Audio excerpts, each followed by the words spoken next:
Guys, what a build-up to this first test week in rugby's greatest rivalry.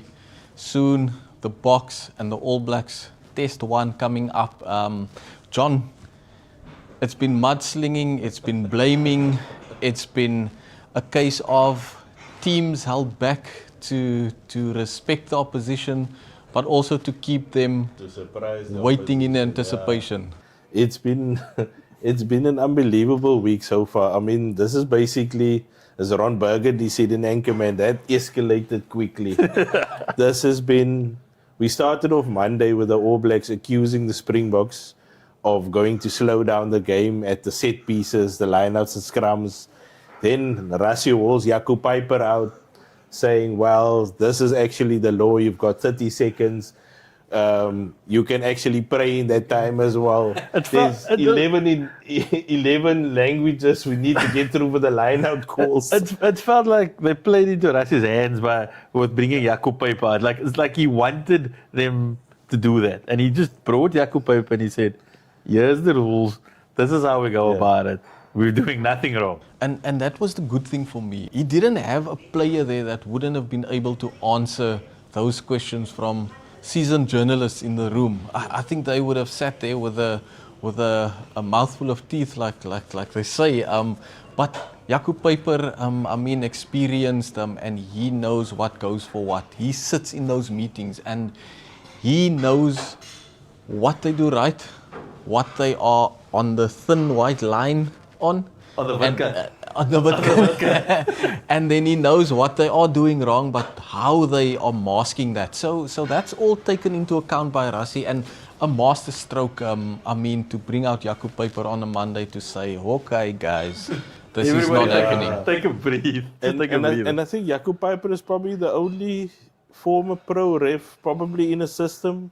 The national system, I'm not sure, I'm talking under correction. Full-time, yeah, because I know some of the Kiwi refs help New Zealand, the French refs, they do the things for France national team.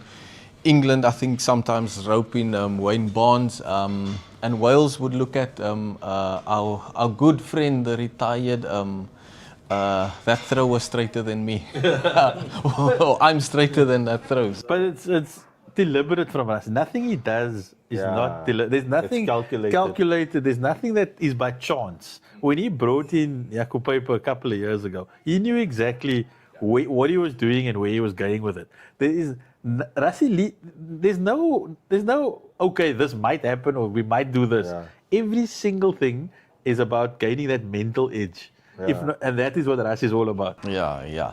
And speaking about gaining that mental edge, guys, we've seen Springbok teams announced on a Monday, mostly on a Tuesday, but for the last few times it's been as early as a Monday. Yeah.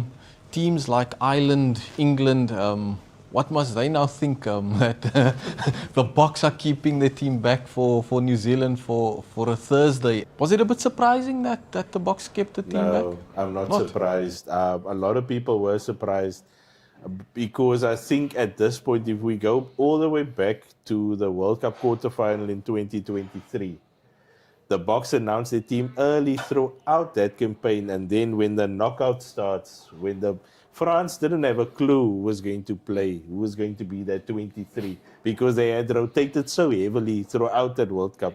And now, having rotated so heavily during the Nations Championship, they now are keeping people guessing. Is it going to be Mani Lebok? Is it going to be Sasha? Is it going to be Andre? But that's, once again, it comes back to us. Nothing he does is not deliberate. He knows this few extra days, it is making the All Blacks think. They are absolutely wondering, what is Rassie going to put out there? Is he fit? Is he going to play? Or is Rassie just keeping him on ice so that we don't want to go a whole week in the build-up, Sia not fit for the All Blacks? So all these things that Rassie does, he's a gambler. He's a gambler. And I think that's also what the Boks will go out and do on Saturday with that first team. I think it's going to be a big gamble, playing a certain way against New Zealand, and if they see it works out, they will be playing like that the whole way. But if it's not, mark my words, we'll see a change in how the Boks approached the last 3 tests. I don't know what your thoughts on that. I think for the last, if you look at the last big sort of series we had last year incoming, it was Italy and Georgia. Before that, it was Ireland.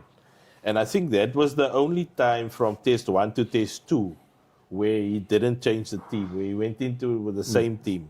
So now we're looking at this first test, and getting off the mark quickly in this test series is going to be important. No, absolutely. It's If critical. they win the Critical. first test, I think they might go unchanged because they haven't played for 2 weeks, remember? Yeah. So they are fresh. 100%. No, the start, that first 20 minutes at Ellis Park on Saturday, it's going to be explosive. Yeah. It's going not to gonna be be, for the weak. it's not going to be for the faint-hearted. I mean, if you remember that quarter-final against France, that first 20 minutes was probably the best 20 minutes of rugby I've watched in my life. And I think Ellis Park is gearing up for that.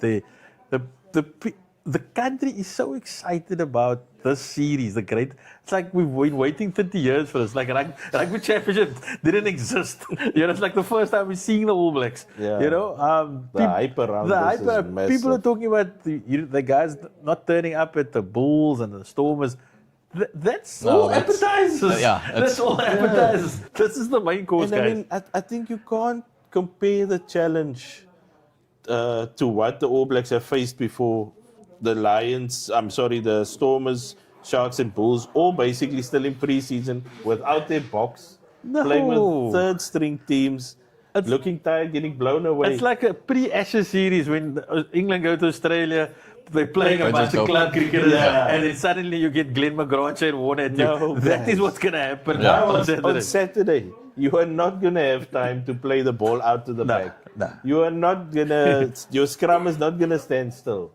You're getting backward ball. The All Blacks haven't been pushed back by the Stormers for a period of time. They haven't been pushed back. Come Saturday, that first scrum, they're going to know where they are. That first scrum, that first rolling maul, and they had joy against the Bulls in the scrums, if you go look at it. But then you must also look at the guys they played against. Who was missing in the Bulls front row? That's about 2 front rows of the Bulls. Wilco Louw's a Stormer now, but 2 front rows that's in the Bok camp. And they had Jan Grobbelaar on the bench because he was released for that game.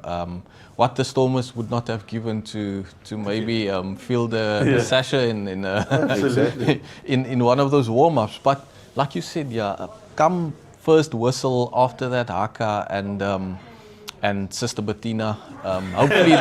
Hopefully they do not play Sister Bettina over the Haka because I'm going to be upset. The timing were there last year. was Yeah, bad. it Like, was we were bad. there. It was disgusting. It was horrible. The fireworks went off while it was The airplane went over. There's a certain company there to take a lot of responsibility for that. So definitely not. So not the hopefully way. not. But I think, guys, the first test is more important for the All Blacks to win. Yeah, I genuinely agree. think so because Absolutely.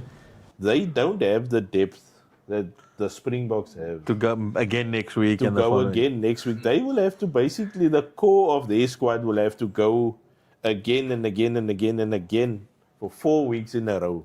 And that is tough against the Springboks, who can bring a new front row on. So a third choice front row for the third test. There's a few bomb squads waiting there. Yeah, waiting on the side. that's going to be the case on hopefully the case on Saturday, where there's an entirely new front row waiting on the bench, but also a third loose-head prop. There you go. You got one starting, 2 on the bench. Yeah, especially with Ox, that is not quite 100%. And Malcolm Marx, I expect him to go deep in this first test. I expect him to he'll go go 65, 80. 70 He'll minutes go 80. plus. Watch Easily it. 80. Yeah. And then you've got 3 loose-head props to deal with. No Tyrell Lomax. Welcome to South Africa. Guys, it's not about arrogance from a South African point of view, but the amount of players available to Rassie to choose from, it just gives him so much more options. It allows him to spread, to take those calculated risks. Am I gonna formulate my bench? What is the split gonna be? Because he knows he's got these options that will really test the All Blacks. I feel the All Blacks don't quite have that those options available to them. And that's where the game might be decided. I want to. You brought in a big valid point now. When I said gamble, I should have said a calculated gamble. That is the correct word when it comes to Rassie and his teams. Because, like we said, he's meticulous in how he plans. He doesn't do something on a whim, and all his assistants, they buy into it, or they actually challenge him and say, listen, maybe this won't work here, why don't we do it that way? And then the rest of the brains trust, yes, let's go that way. So eager to see what Thursday will look about. But also he's been planning for this now for the longest time, because all the games where people have gotten a chance, all those guys are sitting on where they would be sitting on 1 or 2 caps going into this game. They've got 10, 12 caps behind them. I mean, Sasha Feinberg in Ngomazulu has now played, this is his 3rd season of international rugby. He's played more Springbok matches than Stormers matches. Exactly. It feels like it, It feels like it. So they are loaded, this team, but we can't underestimate the All Blacks as well. But on their day. Before we go to that, I just want to go back to your point about the brain stress. So I was listening to Doan from Yula, and he was saying that everybody thinks it's Rassie's world. You know, what Rassie says goes. But that's actually not the case. Doan was saying that the entire makeup of that Springboks, it's like the players. What skills do you bring? So whether it's Tony Brown, whether it's Doan, whether it's Dan Newman, they come together and they actually challenge Rassie. And they push their points of view, and they see how they go. Yeah. And that is what makes them, and then from there, they go away. Yeah. So it's not we shouldn't be, it's not a dictatorship, you know. And he was talking about how, when Rassie started out as a coach, he was all about the physical edge. He would join the lineouts, he would scream the calls, he would do everything. Now he sits back and it's all about the mental game. He wants that when you win in Test rugby, when you win that part, the rest follows. Yeah. The decision making of the players on the field is now, because he was that guy with the colors and the lights, the traffic lights, the lights. So you see, the guys have got more responsibility on the field, and that's why you see the guy like Sasha. Yeah. And sorry, I'm bringing Sasha out, but he's such a phenomenal player.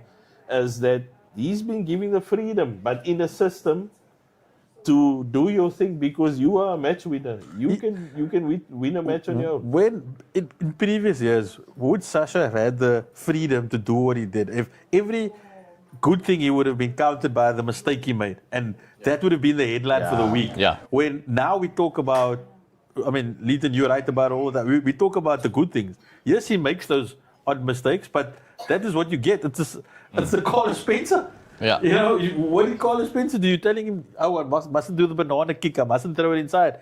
But those are the game breakers, and that's what the Boks have now. Yeah.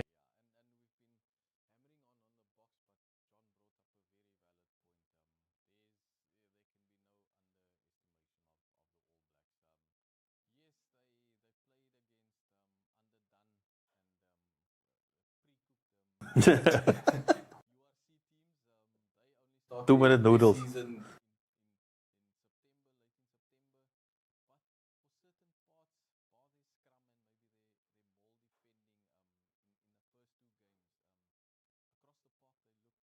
Looked really good.